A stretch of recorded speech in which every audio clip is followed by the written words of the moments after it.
Assalamualaikum warahmatullahi wabarakatuh. Selamat malam teman-teman. Maaf sebelumnya ya, karena ini waktunya malam, jadi videonya gelap-gelap seperti ini. Baik, saya akan mengulas sedikit tentang artikel penelitian yang dilakukan oleh Ma'ruf Yuniarno. Jadi di situ tentang penelitian peningkatan motivasi dan prestasi belajar fikih dengan model cooperative learning tipe student team assessment division pada siswa kelas 9 A MTS Muhammadiyah Kasihan Bantul. Menurut beliau, keberhasilan pembelajaran tidak terlepas dari model pembelajaran yang berkualitas sehingga dapat meningkatkan prestasi siswa.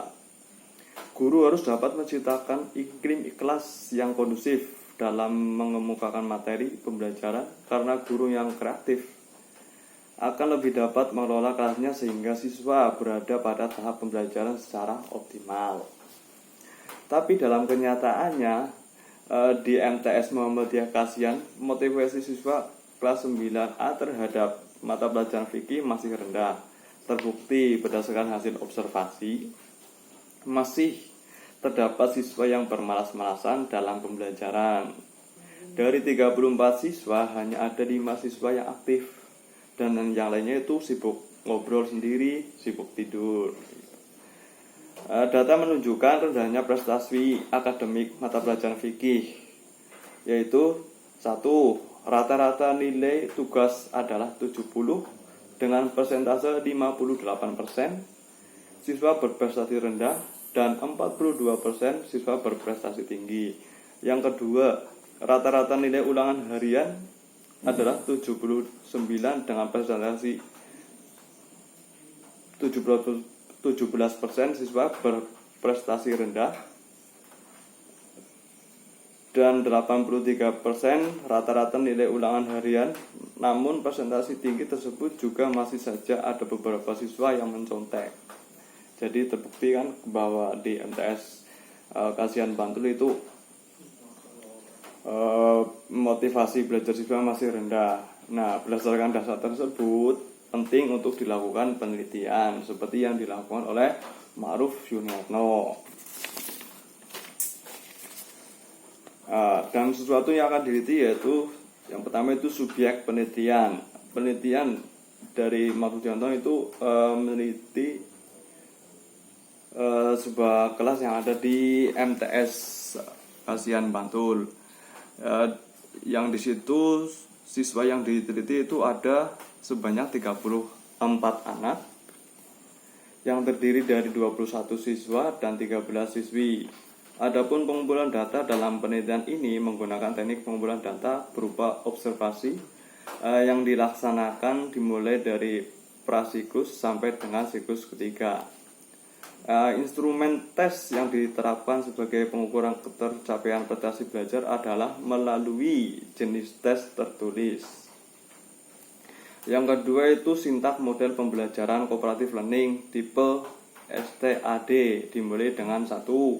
Penyampaian tujuan pembelajaran dan motivasi. Yang kedua, penyajian informasi. Yang ketiga, pengorganisasian kelas dalam kelompok. Yang keempat, pembimbingan kelompok. Yang kelima, diskusi informasi. Yang kelima, maksud saya diskusi antar kelompok. Keenam, evaluasi dan pemberian penghargaan. Indikator bahwa siswa telah termotivasi ditunjukkan dengan aktivitas siswa berupa A. Siswa mencatat penjelasan guru. Yang B, siswa tekun melaksanakan tugas sesuai perintah. Yang C, partisipasi aktif dalam diskusi serta disiplin saat belajar.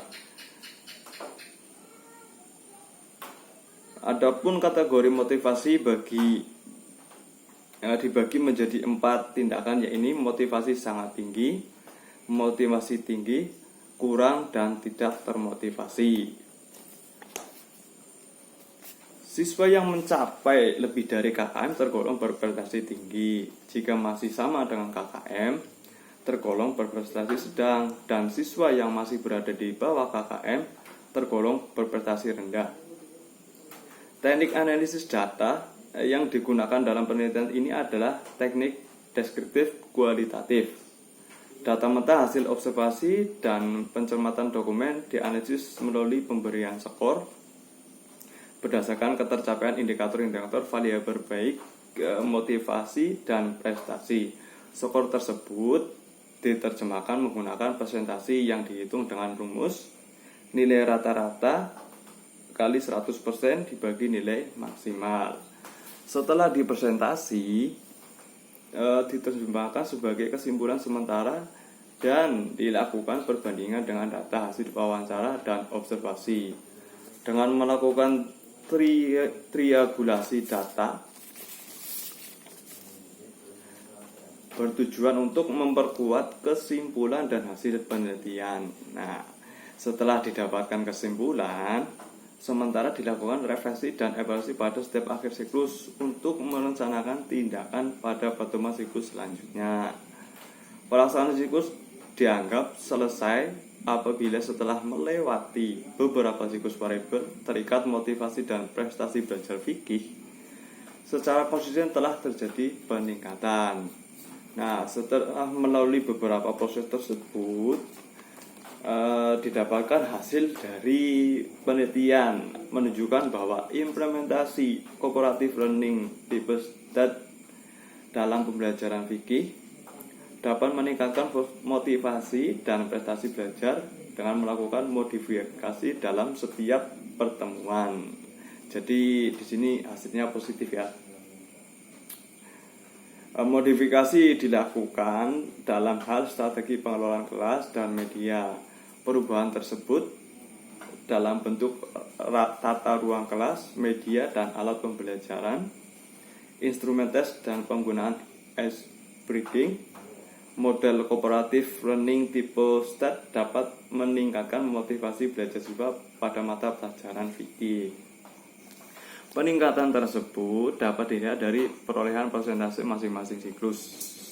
Persentase motivasi belajar siswa pada prasiklus sebesar 26%, siklus pertama sebesar 30%, pertemuan yang kedua naik menjadi 59%, dan siklus kedua pertemuan 1 naik menjadi 60%, kemudian pada pertemuan kedua menjadi 78%, sedangkan pada siklus ketiga pertemuan 1 naik menjadi 79%, dan pada pertemuan kedua naik menjadi 85%.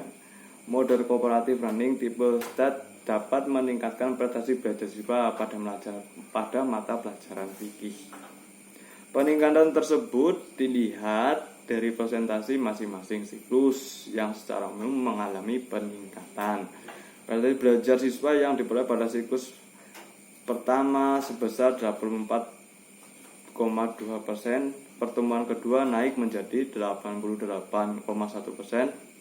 Namun pada siklus kedua pertemuan 1 turun menjadi 85,1%. Pertemuan kedua turun secara signifikan menjadi 62,9%. Siklus ketiga pertemuan pertama penerapan cooperative learning ditingkatkan kembali sehingga persentase yang diperoleh naik menjadi 97,8%, dan pada pertemuan 2 naik menjadi 98,4%. Nah, dapat disimpulkan dari penelitian yang dilakukan oleh beliau Ma'ruf Yuniarno bahwa di MTS Muhammadiyah Kasihan Bantul, setelah dilakukan penelitian melalui peningkatan motivasi dan prestasi belajar fikih dengan model cooperative learning tipe student team assessment division mengalami peningkatan motivasi belajar. Demikian video dari ulasan artikel dari beliau Bapak Ma'ruf Yuniarno yang dapat saya sampaikan. Tentunya banyak kekurangan, saya mohon maaf. Saya akhiri. Wassalamualaikum warahmatullahi wabarakatuh.